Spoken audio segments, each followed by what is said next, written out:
Eu sou o Dr. Douglas Lopes, apresentador do programa Fala Doctor. Vamos falar sobre cannabis hoje? Sim, hoje o tema vai ser cannabis. E eu trouxe um médico para falar sobre isso e que ele vem de muito longe. Hoje ele mora em Jaguari, mas está aqui conosco, que é o Matheus de Zieva. Exato. Né?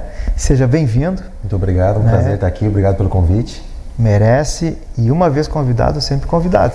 Aliás, saímos agora há pouco de um Cast Doctor, onde estava a Júlia, o Matheus, o presidente da Associação, né, de Cannabis, e que nós vamos falar de muita coisa.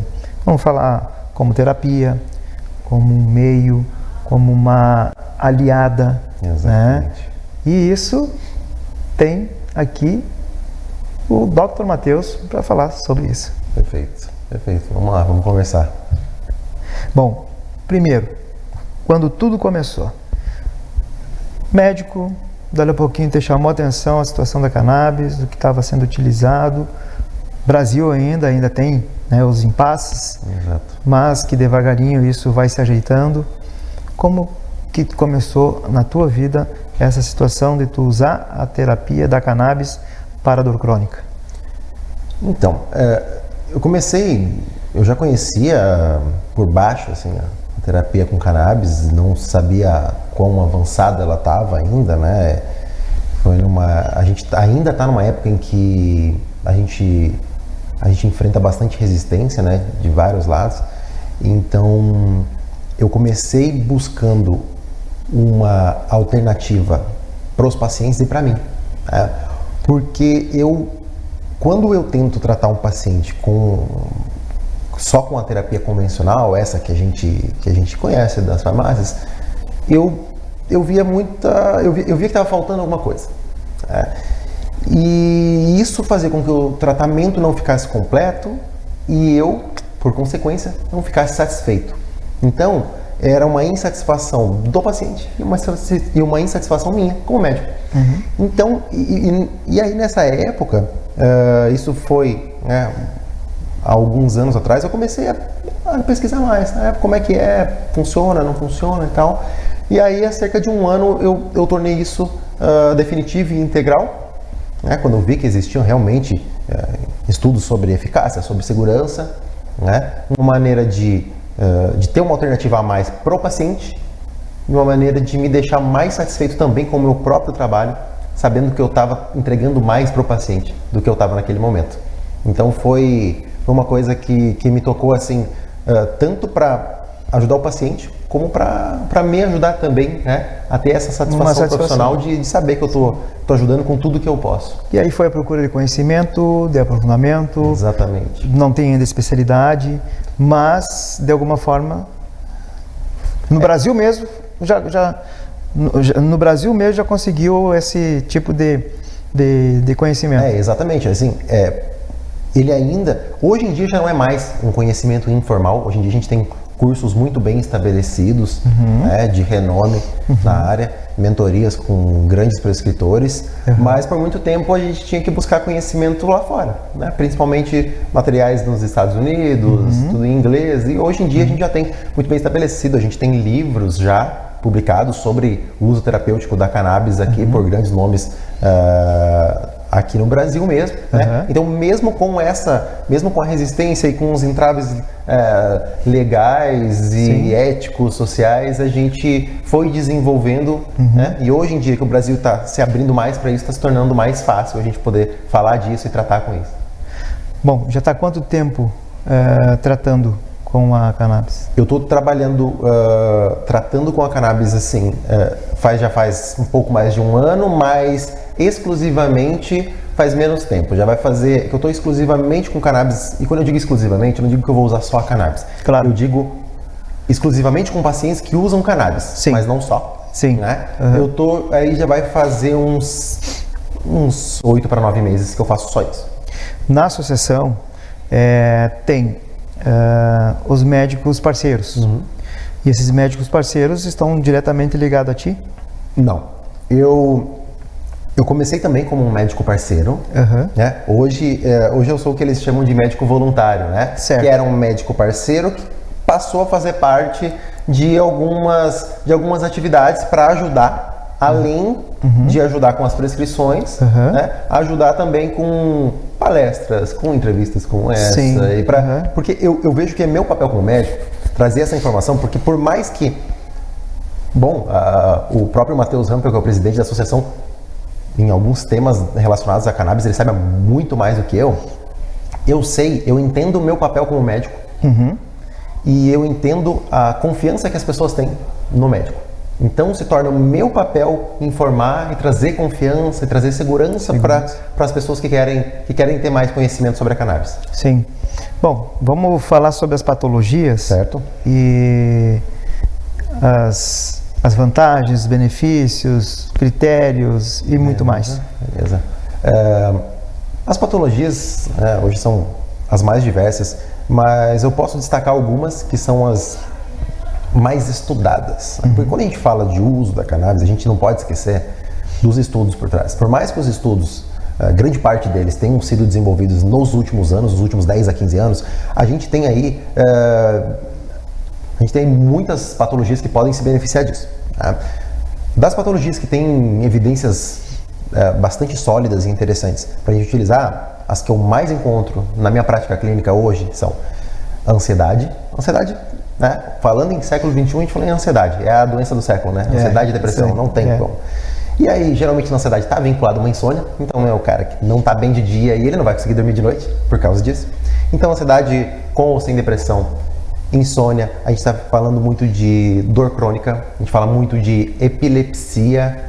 Hoje em dia, inclusive, epilepsia, a gente sabe que é um dos principais tratamentos. Ainda não está bem estabelecido, mas é uma briga que a gente tem para tornar um dos tratamentos padrão ouro, que a gente chama, para epilepsia. Porque a gente sabe que tem resultados muito bons e um perfil de segurança muito bom. Né? Eu tenho como exemplo uma paciente minha, que é uma criança de 8 anos com epilepsia, que eu trato ela há alguns meses. Ela já utilizava 3 medicamentos anticonvulsivantes em dose plena, que seria a dose ideal para o quadro dela, com controle parcial das convulsões.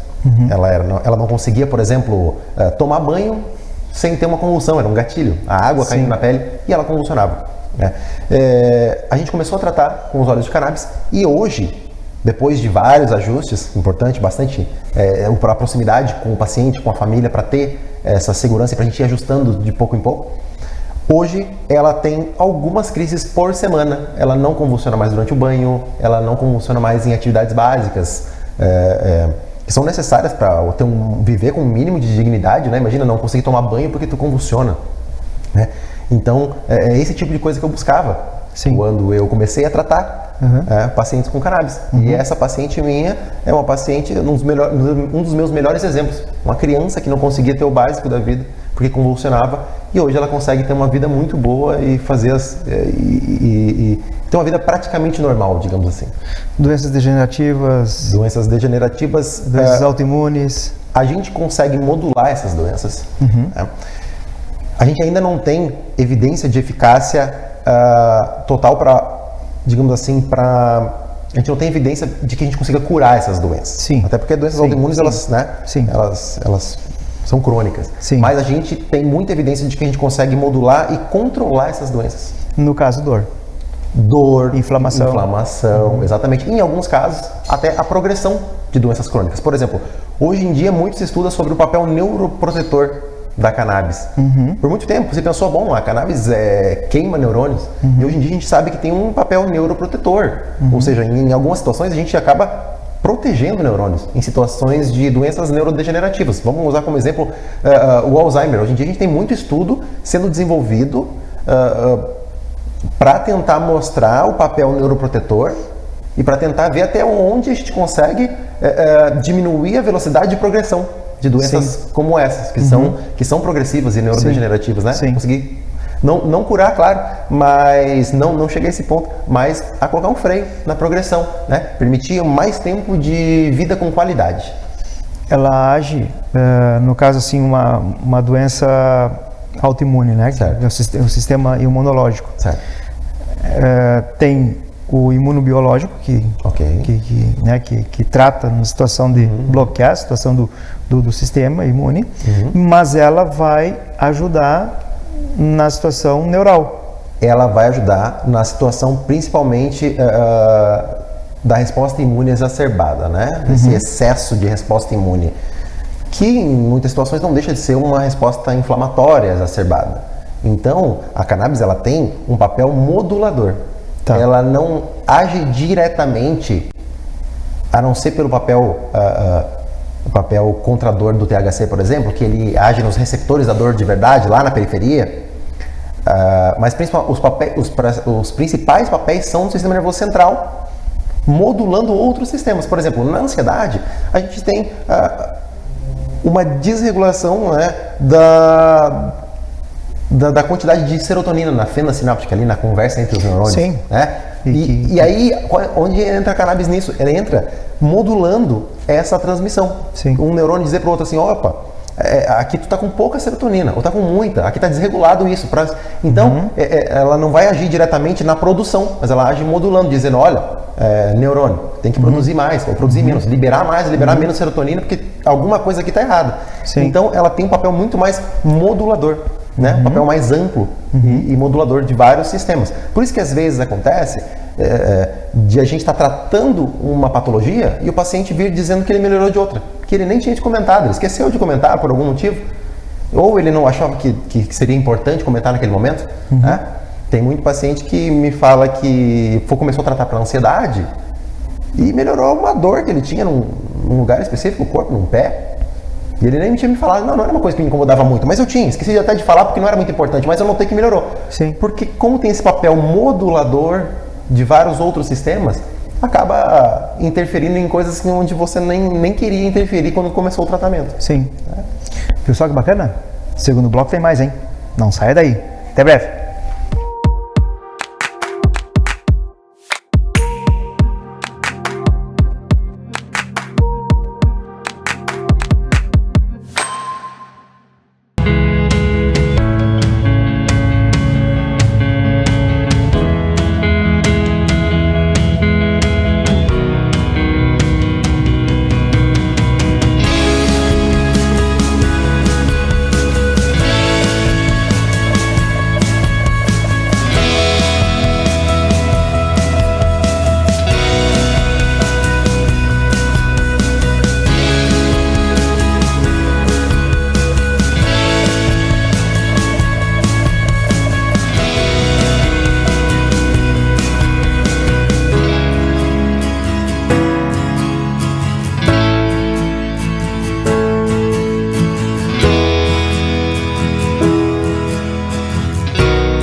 Dúvidas?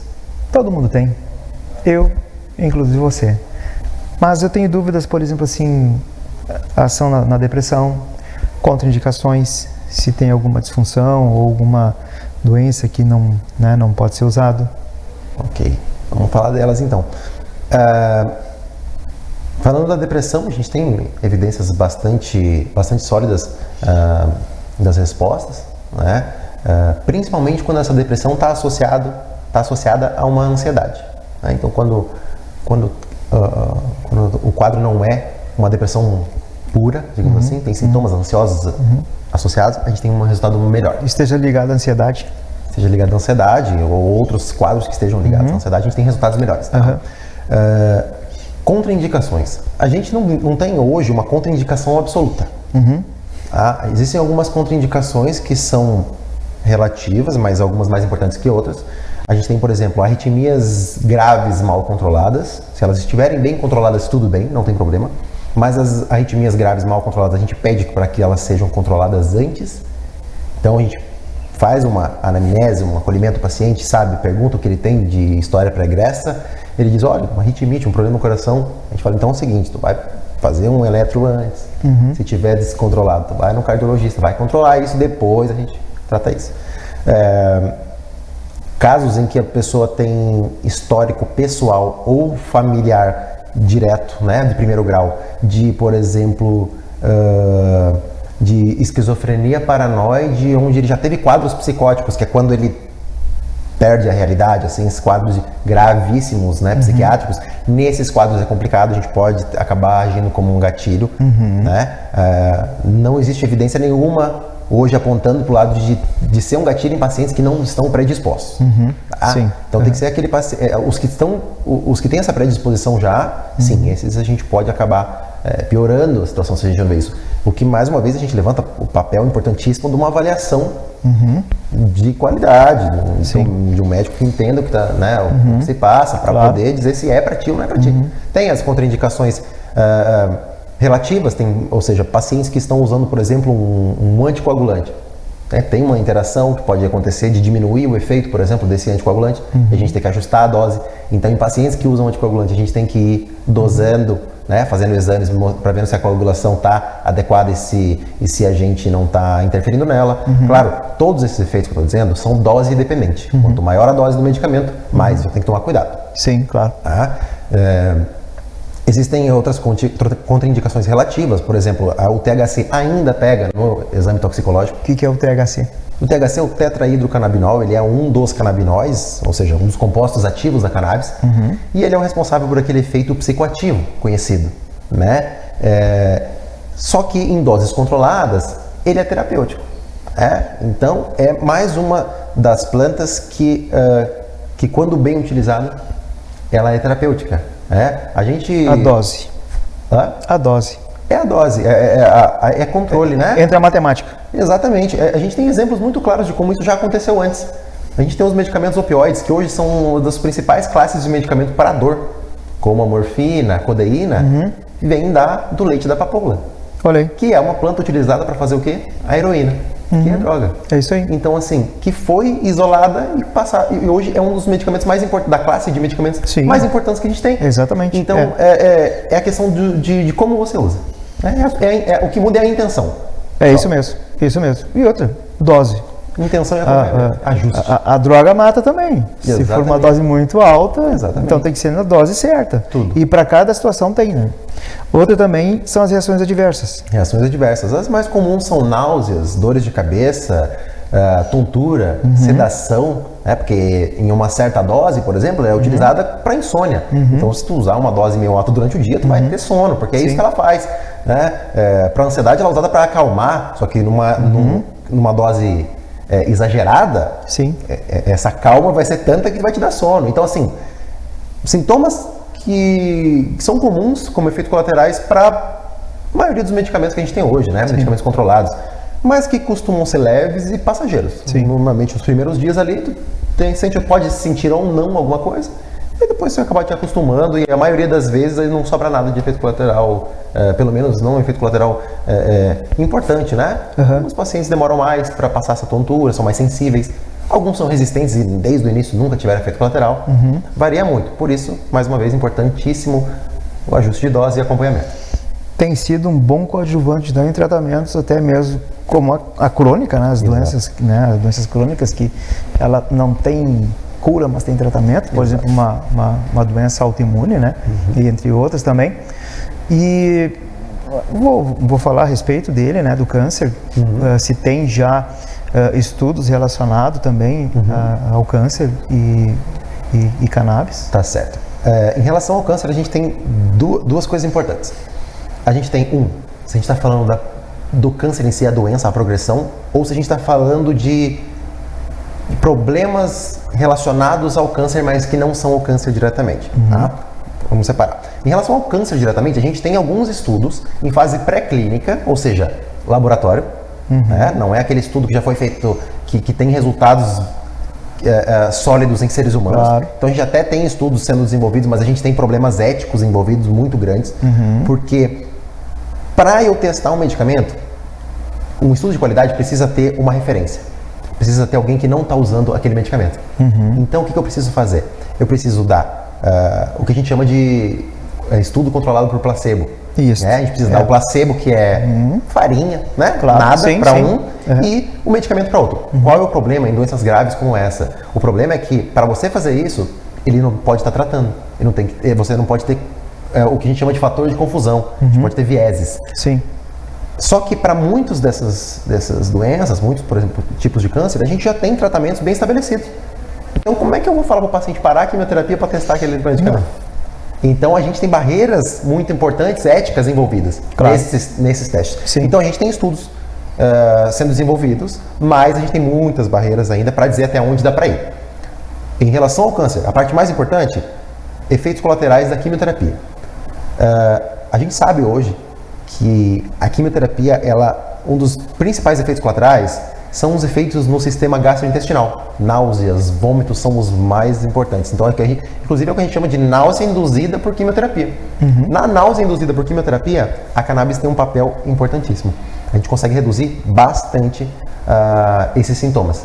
Fora o fato de que a gente consegue, muitas vezes, fazer um paciente que está perdendo o apetite, está perdendo aquele ânimo, voltar a comer. E que precisa. Exatamente. Então ele volta a ter o apetite, ele tem menos náusea, ele se nutre melhor para muitas vezes conseguir suportar o tratamento que ele já está fazendo, aquela quimioterapia, aquela radioterapia que está consumindo com ele. E claro, o câncer e o tratamento ele é bastante agressivo também. Sim. Então, como adjuvante, né, no tratamento. Ela ajuda também. Exatamente.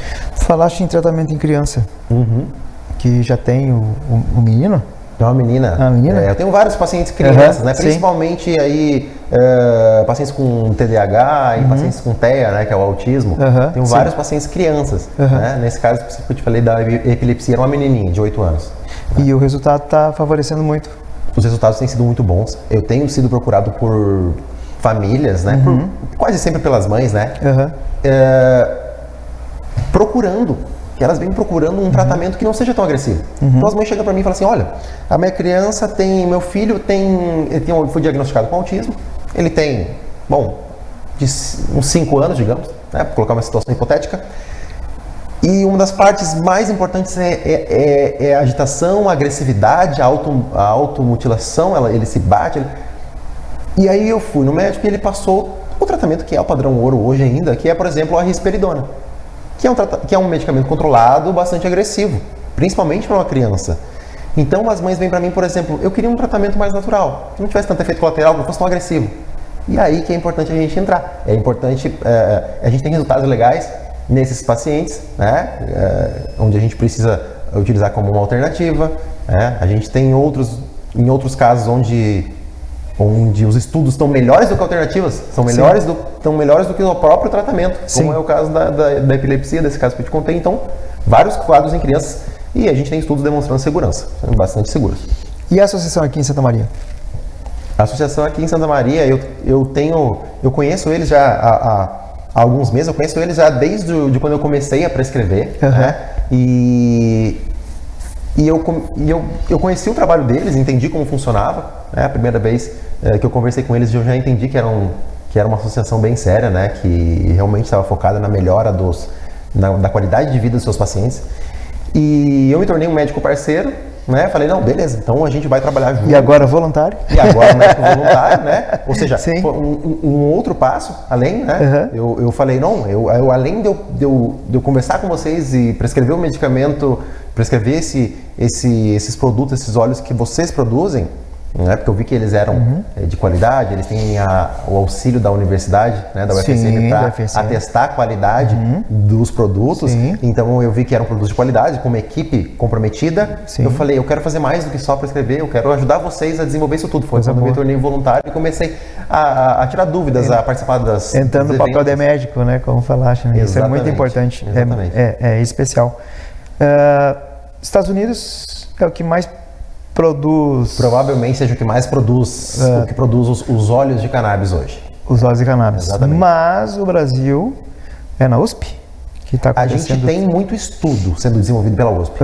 Né? Não é a produção necessariamente, a produção é feita pelas associações, geralmente. Né? Mas os estudos, sim, a gente tem... A USP hoje é a instituição que lidera, né, o ranking de estudos individuais produzidos, né? Então é um número de estudo muito grande, né? A gente tem um potencial muito grande, mesmo tendo essa restrição para o cultivo da planta, né? Então a gente imagina o que a gente não pode fazer quando isso tudo for regulamentado. Bem, nessa regulamentação, a aceleração envolvendo, né, toda todos os interessados, né? E eu acho que o interessado maior é o público, né? É o paciente. É o paciente, né? E na medida que vai aumentando essa demanda e vai chegando mais, e vocês vão produzindo não só a produção, né, de tratamento, mas sim também parte científica, né, de trabalhos de pesquisa e tudo, acredito que vai ser mais rápido do que a gente vai pensa. Acelerando, ela vai numa progressão exponencial, né? E aquela situação do preconceito, né, do pré-julgamento, né, deixar de lado essa situação e começar a ver com bons olhos, porque até mesmo porque vocês que estão aqui, né, falando sobre isso, aonde que por muitas vezes pode ser até um tema polêmico, mas polêmico para quem? Né? Exatamente. Nesse caso que é visto como um lado do bem e que as pessoas são do bem e querem trazer mais alternativas, né, de terapia, principalmente contra a dor, porque eu digo assim, pessoa com dor, eu já senti dor, sim, mas aquela dor de cabeça que só tomou um paracetamol e aí depois de 1, 2, 3 meses, né, ou então uma dor de cabeça que tomou um trago, né, passou o trago, essas coisas assim, mas agora aquela dor crônica de 24 horas, em que a pessoa sabe que vai ter que viver com ela pro resto da vida. E que vem associada então, não diga assim, eu senti dor. Eu senti dor momentaneamente, mas uma dor que é todo dia e que aquilo que se diminui em percentagem, no sentido da dor, que o paciente ele sente que está diminuindo e que por mais que ele viva toda a vida com 10% da dor, isso não é nada. O que se diminui em porcentagem de dor se aumenta em porcentagem de qualidade de vida, né? Exatamente, em bem-estar, qualidade de vida, a saúde melhora. Exatamente, a saúde mental também está muito envolvida, né? Porque uma pessoa com uma dor crônica intensa a vida inteira, qual é a possibilidade dela não desenvolver uma depressão por causa disso? Mas é o caminho. Não tem como. Na dor crônica, tem muitos trabalhos no mundo todo em que às vezes até 47% de uma doença leva à depressão. E o contrário também é verdadeiro. Uma pessoa depressiva, ela tem uma exacerbação das dores. Então você cria um ciclo vicioso, onde a depressão aumenta a tua sensação de dor, e quanto maior a tua dor, mais depressivo você fica. Olha, e isso nunca acaba. Exatamente. E uma mensagem final para esse público que está nos assistindo? A mensagem que eu deixo é o seguinte, a palavra-chave é a informação. Hoje em dia a gente tem muitas maneiras de encontrar informação, a gente tem muitos métodos de pesquisa, quem for pesquisar vai ver que é efetivo para muita coisa e é bastante seguro, né? Então, buscar conhecimento, né? Como já foi dito antes, né? Usar as associações como meio de conhecimento, como eles são o meio de campo, né? Entre a parte, entre as descobertas, entre a ciência e o paciente, eles fazem essa ponte bastante importante. Então, buscar conhecimento, vai atrás de informação do teu médico de confiança. Se você não tem um médico de confiança, entre em contato com uma associação, né? Se precisar de um médico, eles vão te orientar qual é a pessoa mais indicada para o teu caso, né? E não deixe com que os preconceitos te impeçam de viver uma vida melhor, né? Exatamente. Doutor, muito obrigado. De nada, eu que agradeço. Sempre convidado. Muito obrigado. E a você que está aí recebendo, né, essas informações preciosas, muito obrigado e até a próxima.